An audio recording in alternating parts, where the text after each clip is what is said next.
Ssaabasajja Kabaka ku lwange n'ab'omu maka gange ne ku lw'Obuganda bwonna nkulisaayo Ssaabasajja Kabaka ebweru gy'abadde Namibia gy'amaze emyezi 3 nga bwe tubadde tubategeeza emirundi egiwerako. Ssaabasajja yeetaaga okuba omulamu obulungi okusobola okutambuza emirimu gye era obulamu bwe bwe tusoosowaza y'ensonga lwaki bulijjo tutambulira ku biragiro by'abasawo era Namibia gy'abadde ebadde enteekateeka ey'abasawo eyalabibwa ng'ejja kumuyamba era nga bwe mwamulaba ng'ayogera embeera egenda etereera era nga bwe yabasuubiza tyanatera okudda ku butaka olwaleero mutaka. Twebaza nnyo Katonda olw'ekyo. Atadeko Pale FM ekulera omuntu wa bulijjo badde bubaka wa Katikkiro Charles Peter Mayiga ate n'omulangira Jjonjo. Njogera olwaleero ku lw'Abaganda bange wamu ne famire ya Ssaabasajja Kabaka Ronald Muwenda Mutebi w'okubiri obwaffe obubaka bwakwebaza. Okusookera ddala twagala okwebaza Katonda omuyinza w'ebintu byonna olw'okugolola omukono gwe oguwonya ku Ssaabasajja n'amusobozesa okusuuka ekimala okudda mu Buganda olwaleero. Twongera okuwonga Ssaabasajja mu mikono gya Katonda ayongere okusuuka ng'ali wano mu Buganda. Tukimanyi nti abantu ba Buganda, Uganda n'ensi yonna babadde basabira Ssaabasajja era bamwagaliza obulamu obulungi. Tusiima nnyo Ssaaba. Wabale tuliriza n'okutugoberera owulidde era okakasiza nti Ssaabasajja Kabaka mutaka yakomyewo dda naye Ssaabasajja nga tannaba kutuuka kuno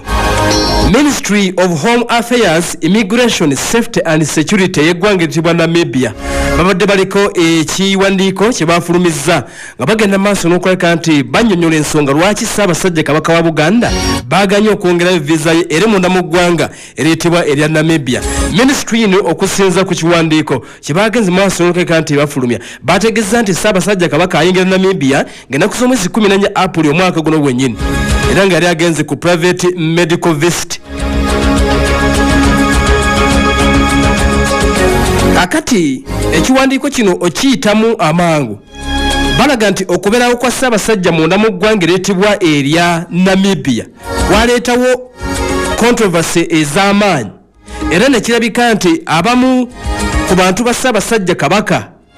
okuva sayidi eno baali tebabuuliddwa bulungi lwaki Ssaabasajja Kabaka ali Namibia era nti bangi ku bantu ne balowooza nti ab'obuyinza Uganda Ssaabasajja baali bawambi muwambe okumutwala e Namibia. Ab'e Namibia nga bayita mu Ministry of Home Affairs, Immigration, Safety and Security ne bategeeza nti kino kyaleetawo oba obuzibu obw'amaanyi eri embassies ez'eggwanga lya Namibia okwetoola ensi yonna ne kituuka n'okulabika nti kyateeka obulamu bw'aba diplomats ababeera ku embassies zino mu matiga. Nti bannayuganda baatuuka n'okulumiriza gavumenti ya Namibia nti oba oli awo yeekobaana n'abakungu Uganda okuwamba Ssaabasajja Kabaka. Newankubadde nga gavumenti egamba nti okukyala kwa Ssaabasajja e Namibia kwali purely private yali tekiriimu yadde era nga teyagala kubiyingiramu wabula nti okusinziira ku bigenze maaso n'okugamba nti bibaddewo security considerations eza diplomatic staff abantu baabwe ku embassies ez'enjawulo okwetoola ensonna kubanga abantu babadde balabwako nga beekalakaasa ku embassies ez'eggwanga erya Namibia bagamba nti okusinziira ku nsonga ezo n'ensonga endala n'obutalowooza nti Namibia ebadde ekiyiramu omukono nti oba oliawo nti baakweka Ssaabasajja Kabaka zimu ku nsonga kwe baasinzidde okugamba nti visa tebajja kugigiza bujja.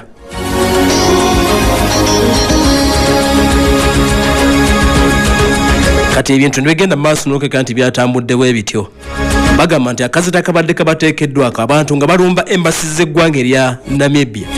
ne batuuka n'okwagala oba oliawo okuleeta obuzibu security wise eri badiplomaati oba bakozi ku bitebe byabwe bakizudde nga tekikyasoboka kulabika nti babeera ne Ssaabasajja kale kyekiwandiiko ekigenze maaso n'okulabika nti kifulumiziddwa naye nga akaseera kano atuliriza Ssaabasajja Mutaka yakomyewo dda nga bw'owulidde Katikkiro Charles Peter Mayiga n'Omulangira Jjunju ate era owulidde ebimu ku biri mu kiwandiiko ekifulumiziddwa wali munda mu ggwanga lya Namibia nga bagezaako okutulaga ensonga lwaki baaganye okuzza visa ya Ssaabasajja Kabaka Obujja ataddeko Pale FM ekkulira omuntu wa bulijjo kale nno mbeera yakuumuzaamu katono bwe tukomawo